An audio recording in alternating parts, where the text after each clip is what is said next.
बुलढाणा जिल्ह्यातील मलकापूर शहरात विकास कामांतर्गत नाल्या व रस्ते बांधकाम सुरू आहे। या खोदलेल्या नाल्यामध्ये गोवंश पडून त्यांना इजा होत आहे।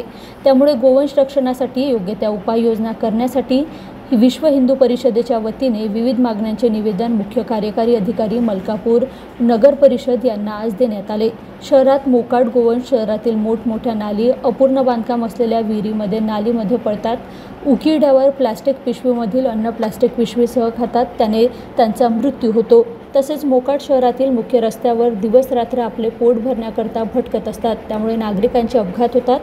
त्यांच्या मुख्य जीवासोबत गावातील नागरिकांचाही जीव धोक्यात येत आहे। त्याच्या उपाययोजना कराव्या, गावातील कोंडवाडा सुरू करावे अशी विनंती दिलेल्या निवेदनातून करण्यात आली आहे।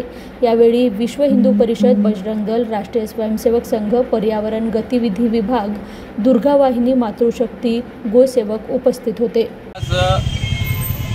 माननीय मुख्य कार्यकारी अधिकारी नगरपालिका तसेच तहसीलदार साहेब मलकापूर यांना एक निवेदन देण्यात आलेले आहे। निवेदनाचा विषय नुकताच 13 तारखेला ही घटना आपली नांदुरा रोडवरील रामवाडी परिसरामध्ये झाली। रामवाडीमध्ये रस्त्याच्या दोन्ही साईडला नाळीचे बांधकाम झालेले आहे। 6-6 फुटाचे त्या नाळ्या आहेत, त्याच्यात 3-3 फूट पाणी साचलेले आहेत आणि 100-100 फुटाच्या रुंद अशा नाळ्या आहेत।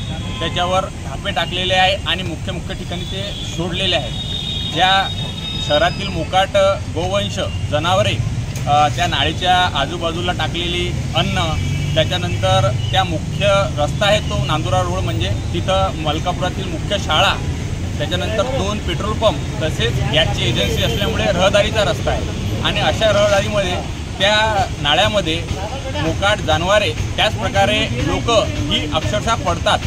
पण जेव्हा लोक पडतात तर त्यांना बोलता येते, ओरडता येते, पण मुख्य जनावर जेव्हा पडते तर त्याला बोलता येत नाही। अशा परिस्थितीत 28 तास ते गोवंश त्या नाळीत होतं।